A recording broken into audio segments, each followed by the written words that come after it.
Bismillahirrahmanirrahim. Assalamualaikum warahmatullahi wabarakatuh. Anak-anak ustazah yang dirahmati Allah, sabahul khair, sabahun nur. Kaifa halukum? Alhamdulillah, insyaallah bi khairin wa afiyah. Baik, anak-anak, semangat ya belajarnya, walaupun belajar di rumah bersama orang tua. Sudah lama tidak berjumpa teman-teman, harus tetap semangat. Kita pembelajaran apa hari ini? Betul, hari ini kita belajar tarikhul Islam. Sebelum kita memulai pembelajaran hari ini, kita berdoa terlebih dahulu. Kita doa bersama-sama. Bismillahirrahmanirrahim. Oke, anak-anak yang sedang belajar tarikh di rumah, coba dijawab pertanyaan ustadzah dengan penuh semangat. Ustadzah tanya ya, siapa nama nabimu yang agung? Ayo, siapa nama nabi kita yang mulia? Nabi penutup para nabi dan rasul. Oke, betul, Muhammad. Siapa nama nabimu yang agung? Muhammad. Nabi yang rendah hati, jujur dan bijaksana. Siapa nama nabimu yang agung? Muhammad. Anak-anak, siapa yang cinta Nabi Muhammad? Oke, siapa yang meneladani akhlaknya? Siapa yang menjadi pengikutnya? Oke, ustadzah juga.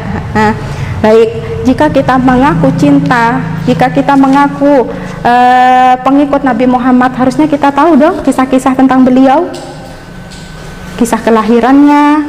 Nah, Nabi Muhammad dilahirkan pada tanggal berapa, bulan apa, di tahun apa, tahun berapa. Nah, kita harusnya tahu kalau kita mengidolakan beliau. Nah, pada kesempatan kali ini kita akan belajar tentang kelahiran Nabi Muhammad SAW. Tujuan dari pembelajaran ini yaitu anak-anak dapat memahami atau menceritakan kembali kisah kelahiran Nabi Muhammad. Oke. Pada hari Senin, tepatnya tanggal 12 Rabiul Awal, tahun gajah atau tahun 571 Masehi, lahirlah seorang bayi yang sangat tampan dan bersih di kota Mekah. Siapakah dia? Betul sekali, dialah Nabi Muhammad SAW. Tepatnya 50 hari setelah kehancuran tentara Abraha yang sudah kita pelajari pada bab-bab sebelumnya ya. Orang tua Nabi Muhammad, ayah beliau bernama Abdullah bin Abdul Muthalib, ibundanya bernama Aminah binti Wahab. Akan tetapi Nabi Muhammad SAW, Allahumma shalli wa sallim barik alaih, dilahirkan dalam keadaan yatim karena ayahnya Abdullah meninggal dunia pada saat beliau masih ada di kandungan ibundanya. Pada saat Rasulullah lahir, semua keluarga sangat bahagia akan kehadirannya. Pada saat itu, ibundanya Aminah mengutus seseorang untuk menemui kakeknya yang bernama Abdul Muthalib untuk memberikan kabar bahwa cucunya telah lahir. Nah, mendengar kabar cucunya telah lahir, Abdul Muthalib sangat bahagia dan bersegera menemui Aminah. Kemudian membawa bayi tersebut, kakeknya ini Abdul Muthalib membawa bayi tersebut menuju Ka'bah dan didoakannya lah di dalam Ka'bah oleh kakeknya Abdul Muthalib supaya bayi ini mendapat keberkahan. Kemudian Abdul Muthalib berkata, aku memberi nama bayi ini dengan nama Muhammad yang artinya terpuji. Nah, orang-orang di sekitarnya yang ada pada saat itu berkata, mengapa engkau beri nama anak ini Muhammad, wahai Abdul Muthalib? Abdul Muthalib berkata, aku memberinya nama Muhammad supaya dia terpuji di sisi Allah dan juga terpuji di sisi manusia. Oke. Pada saat Nabi Muhammad SAW dilahirkan, ada beberapa kejadian penting yang terjadi saat kelahirannya. Yang kejadian-kejadian tersebut merupakan sebagai bukti kerasulannya beliau.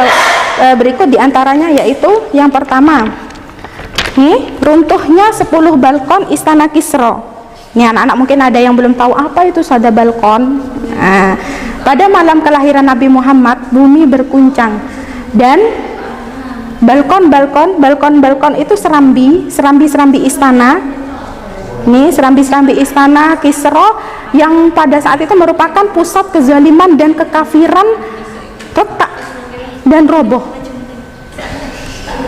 roboh. Nah, ini penampakan seperti ini saat ini.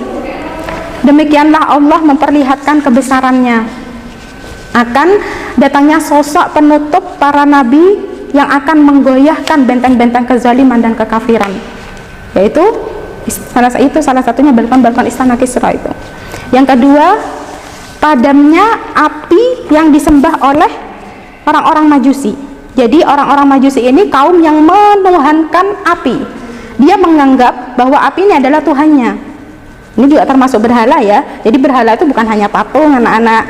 Berhala itu sesuatu benda yang dianggapnya suci dan dimintanya pertolongan, dianggapnya lah suci dan disembah. Itulah adalah berhala. Di antaranya patung, bisa api, bisa berupa pohon, itu juga termasuk berhala. Oke. Saat Nabi Muhammad SAW lahir, api yang disembah oleh kaum Majusi ini padam seketika. Mereka menganggap bahwa api ini memiliki kekuatan yang istimewa, api abadi, api yang tidak bisa mati. Tapi saat Rasulullah lahir, api ini padam dengan seketika. Yang ketiga, runtuhnya beberapa gereja di sekitar Buhaira. Baik, anak-anak usadah yang soleh dan soleha, sampai di sini dulu pembelajaran kita hari ini. Semoga ilmu yang kita peroleh hari ini bermanfaat dan menambah rasa cinta kita kepada Nabi Muhammad SAW. Ceritanya bersambung insya Allah di pertemuan selanjutnya ya. Kita akan membahas lagi kisah-kisah tentang masa kecil Rasulullah. Saya akhiri dengan bacaan Alhamdulillahirabbil alamin. Wassalamualaikum warahmatullahi wabarakatuh. Sallallahu ala Muhammad sallallahu